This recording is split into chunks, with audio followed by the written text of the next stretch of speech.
Hola, buenas noches, mi nombre es Edson y el día de hoy vamos a hablar un poco sobre historia general de Guatemala. Para iniciar, vamos a comenzar desde que descubrieron el continente americano. El continente americano fue descubierto más o menos hace 20.000 años atrás. No fue descubierto por Cristóbal Colón, más bien se dice que hubieron viajes de vikingos que fueron a dar en Canadá, pero son escritos que no quedaron muy bien evidenciados, por lo que pues no se tiene tanta validez de ellos. Vamos a hablar específicamente de los viajes de Cristóbal Colón. En 1492 la corona española estaba dividida por dos familias, Castillo y Aragón. En ese tiempo pues habían muchos conflictos con Portugal. En ese entonces se decía, había una teoría de que la Tierra era esférica y era muy conocido entre navegantes, cartógrafos y muchas personas estudiosas. Así, también existía pues la figura de Cristóbal Colón, que él desde muy pequeño era navegante, conocía rutas comerciales y por lo tanto, a pesar de que no tuvo una educación muy buena, pero fue una persona autodidacta y eso hizo que el querer conocer o explorar el océano tuviera un interés grande, pero no tenía los recursos para poderlo hacer. Por lo que él presentaba su teoría de que si se iba del este, él podía llegar al oeste del otro lado del continente. Pero él lo que necesitaba era que lo patrocinaran, por lo que él expuso su idea a los reyes de Portugal. La condición de Portugal en ese momento era muy buena, por lo que no tenían necesidad de encontrar nuevas rutas comerciales. Al mismo tiempo, España igual tenía otros asuntos que estaba resolviendo, por lo que no le prestó la atención a Cristóbal Colón. Pero más tarde, cuando con ello acabó estos asuntos que tenían, decidieron patrocinar pues los viajes de Colón. Para ese entonces se escucha la figura de los reyes católicos. Los reyes católicos eran María Isabel I, que representaba a la familia Castillo, y a Federico de Aragón, que representaba pues la otra parte de la familia. Ellos se unieron en matrimonio y pues le dieron la oportunidad e hicieron las capitulaciones famosas de Santa Fe, donde se dice que si Cristóbal Colón conquistaba las tierras, él se convertía en virrey, pero al mismo tiempo también, pues él tenía la obligación de dar el 10% de lo que encontraba de riquezas en esas tierras. Entonces, para la época que estamos hablando, Portugal y España ya habían hecho ciertos acuerdos y entre esos acuerdos España se quedó con las Islas Canarias, por lo que le dio la oportunidad de explorar todo el océano.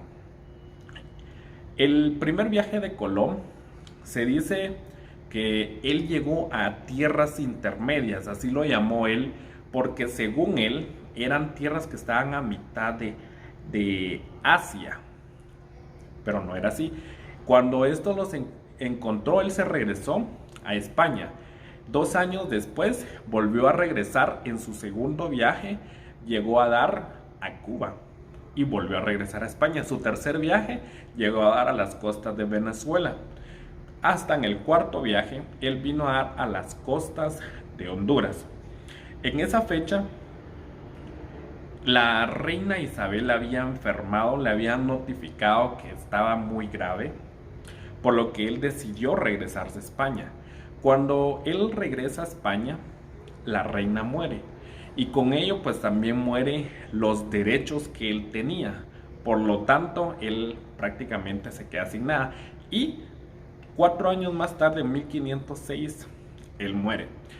En este tiempo, cuando ya se había descubierto, se dice que Cristóbal Colón, cuando estaba en las islas de Honduras, él había visto a navegantes indígenas que pues estaban en las tierras y llevaban o transportaban muchas cosas que eran muy atractivas para los españoles, por lo que esto se llevó en la mente, se dice, dos teorías: que Cristóbal Colón nunca supo que llegó al continente americano, pero esta idea cambia con el hecho de ver a los nativos en esa navegación transportando cosas, por lo que se dice también que probablemente sí supo que descubrió un nuevo continente.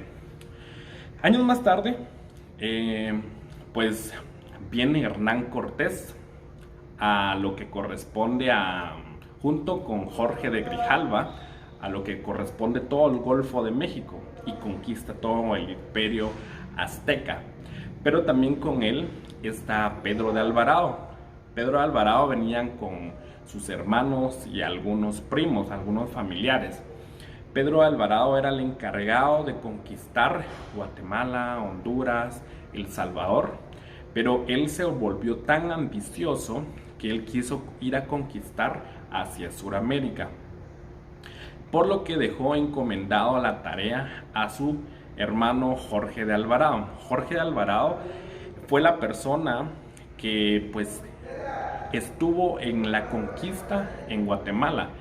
Un dato relevante, él quiso, bueno, en Guatemala la conquista no fue tan fácil como en México.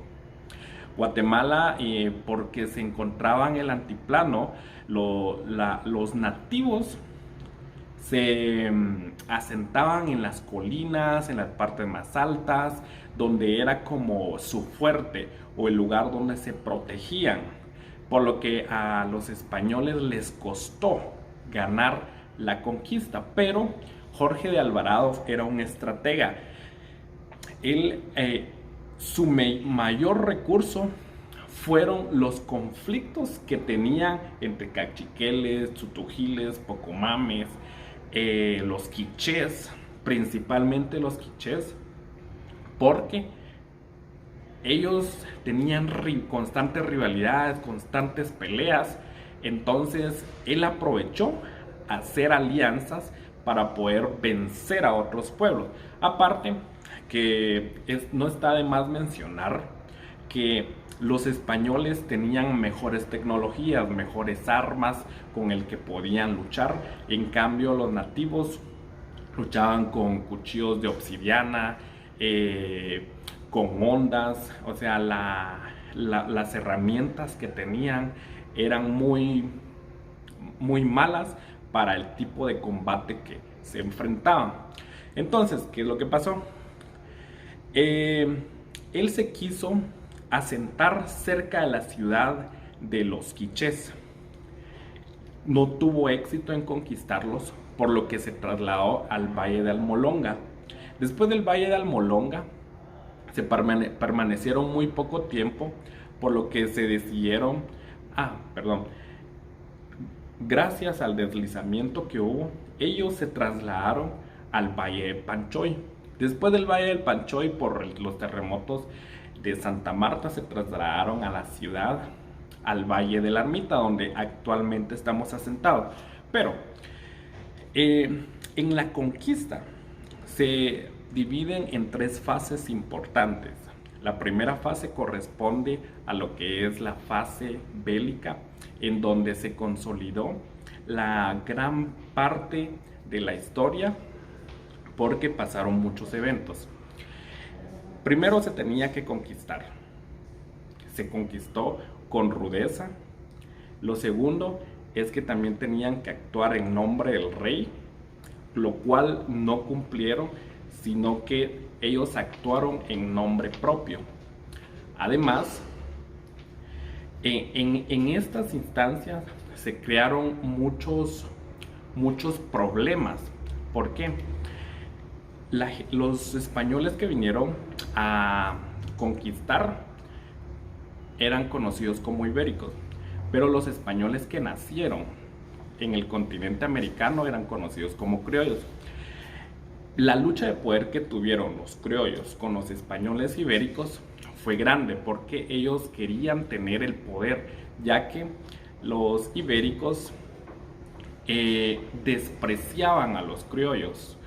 Ellos los tenían como la raza inferior, a pesar de que la conquista en Guatemala para los indígenas fue como tratarlos como si fueran animales sin alma. La otra parte es la fase económica, en donde pues aprovecharon los recursos. Por ejemplo, Guatemala, a pesar de que no fue como un lugar donde los minerales así como el oro abundaban como en Nicaragua o como en Sudamérica, ellos se dieron cuenta que Guatemala era un territorio donde la agricultura era lo que se podía pues aprovechar. La otra parte, en la tercera fase, que es la ideológica, en esta fase, cuando los españoles vinieron frailes.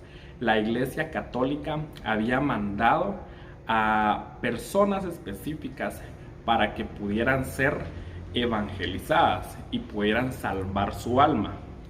Estos representantes también pues actuaron en nombre propio. Entonces, ¿qué pasó? En toda esta conquista vinieron a esclavizar a los nativos, vinieron a apropiarse de las riquezas, pero más que las riquezas vinieron a cometer abusos. En ese entonces, Fray Bartolomé de las Casas se dio cuenta que los indígenas estaban siendo maltratados, no estaban siendo tratados como según la corona les dio la instrucción. Vino él y creó leyes nuevas en donde abolían la esclavitud. Esta esclavitud dejó de ser para los indígenas, pero existió la necesidad de la mano de obra. La mano de obra se tenía que ver de alguna forma, por lo que la Iglesia Católica en ese momento sugirió que se trajeran a esclavos negros específicamente de África, y estos esclavos pues eran vendidos por los portugueses. Ahora, Guatemala pasó de un régimen esclavista a un régimen feudalista. En ese tiempo pues hubieron abusos. A pesar de que ya no eran esclavos, ellos apropiaron la fuerza de trabajo obligándolos para crear más recursos para la corona. Entonces, ¿qué es lo que pasa? Cuando la corona se da cuenta, pues hace todas las leyes a su favor. Y pues ellos tenían la obligación, por ejemplo, nacieron los repartimientos de indios, que es el trabajo forzoso que tenían que hacer para que la corona pudiera obtener recursos. Aparte, también ellos estaban obligados a pagar 2 pesos, que equivale cada peso a 8 reales. Esos 2 pesos lo tenían que ser anuales. En ese tiempo hubieron muchos abusos, porque también venían gente a vender específicamente a los nativos, y ellos no les vendían, ellos los obligaban a comprarles, los obligaban a comprar cosas que no necesitaban, nos endeudaban, y aparte al final del año ellos tenían que pagar 1 peso en junio y otro peso en diciembre. Cuando a ellos les tocaba, resultaba que a veces no tenían los recursos para poderlos hacer, porque los corregidores obligaban a comprar cosas que no necesitaban. Por lo tanto, ellos no tenían el dinero para poder pagar. Pasaba mucho tiempo, pues en la época feudalista hubo la lucha intensa entre criollos españoles, y pues en el año más o menos después de la Revolución Francesa surgieron muchas corrientes ideológicas que creó la necesidad la conciencia de ser una nación. Y pues, ¿qué es lo que pasó? Guatemala tuvo la necesidad de independizarse, porque, por ejemplo, el ejemplo de Estados Unidos, que se independizó en los años 1700, luego que México, Perú en 1809, hasta Guatemala, que él llegó a cobrar vida por sí sola hasta 1821. En esta época surgió la necesidad de que no existiera un rey absoluto que rigiera la vida, sino una constitución que rigiera la de todos. Entonces, nace la necesidad de que exista una república. Esta república se viene a dar y a proporcionar cambios importantes en nuestro país. Por ejemplo, la república vino a marcar mucho a los conservadores y a los liberales. Los conservadores eran aquella élite que querían mantener la estructura de la colonia, mientras que los liberales eran aquellas personas que querían modernizar, que querían romper con el monopolio. Estas personas, cuando se separó, cuando Guatemala se independizó en 1821, quiso anexarse a México, porque ahí existían las personas más adineradas. Entonces convocaron a una junta y pues estos fueron relativamente pues de acuerdo, se anexaron, luego vieron que solo se querían aprovechar, se volvieron a desanexar. Esta anexión duró 18 meses. Cuando vieron que esto no funcionó, se formó lo que es la Federación de Centroamérica, que estaba constituido pues de Guatemala, El Salvador, Honduras, Costa Rica, y había una lucha de poder, porque Guatemala quería ser el centro donde estuviera la concentración, pero al mismo tiempo El Salvador también quería hacer lo mismo, por lo que la gente siempre estuvo en constante conflicto para mantener ese poder. Dado que esto no funcionó, se decidió que los países que conocemos ahora, como mencioné, Guatemala, El Salvador, se desintegraran y cada quien fue formando su propia república. En esto, el primer presidente, Manuel Estrada Cabrera, asumió la presidencia y él tuvo un gobierno totalitario con dictaduras. También pues en ese momento Guatemala sufrió de muchas cosas, pero en el camino la gente se fue como sufriendo, porque los impuestos que se tenían que pagar eran altos. Los conservadores aún mantenían como esas ganas de querer aprovecharse de las personas. La igualdad de las personas no existía, porque los liberales vinieron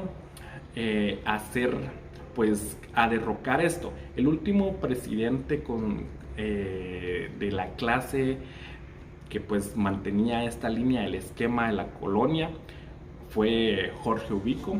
A él le dieron golpe de estado, y pues en ese momento pues llegó la época, como lo conocemos como la época revolucionaria, dirigido por el presidente en ese entonces, en 1944, por Bermejo.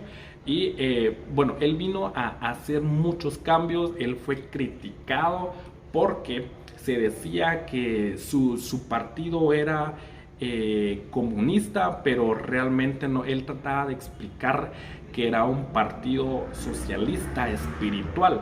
que los cambios que él quería hacer no eran económicos, sino más bien cambios donde se respetara el derecho de la persona, que fuera reconocido el derecho de la persona. Este presidente vino a realizar cambios, por ejemplo, como la creación del Código de Trabajo, el IX, que tomó como ejemplo a México, vino a derogar el decreto contra la ley de la vagancia de los jornaleros, además de muchos cambios que hizo en cuanto al arte. Este gobierno duró 6 años. Después viene Jacobo Arbenz Guzmán, que vino a crear otros cambios, pero cambios más económicos. Uno de los cambios que vino a hacer él era que él quería quitar el monopolio que existía de la United Fruit Company. En ese entonces pues existían grandes cantidades de tierras ociosas, por lo que vino a poner el famoso decreto 900, la reforma agraria, y lo que hizo es beneficiar a más de 100,000 familias que pues más o menos representaban un medio millón de personas. Les dio tierras para que pudieran trabajar. Esto pues no le gustó a Estados Unidos, ya que intervinieron en sus intereses económicos, porque los dueños de estos, así como los dueños de las carreteras, las bananeras, vinieron a tocar sus intereses económicos. Entonces estos quisieron darles un golpe de estado, por lo que en ese momento Jacobo Arbenz Guzmán dice que sufrió más de 29 intentos para poderlo sacar de la presidencia. Al final de cuentas él tuvo que dejar, y luego vino estos 10, con él termina los 10 años de primavera como lo conocemos. Luego viene el periodo de la contrarrevolución. Esto vino a deshacer prácticamente lo que hizo Jacobo Arbenz Guzmán. Derogó lo que es pues el decreto 900. Este gobierno duró muy poco. Se dice que a él lo mataron, que Estados Unidos mandó a gente a matarlo. Duró muy poquito. Y pues la historia cuenta muchas cosas. Esto es parte de lo que quiero contar un poco de la historia general hasta ahí, para no extenderme mucho. Pues agradezco la atención. Muchas gracias.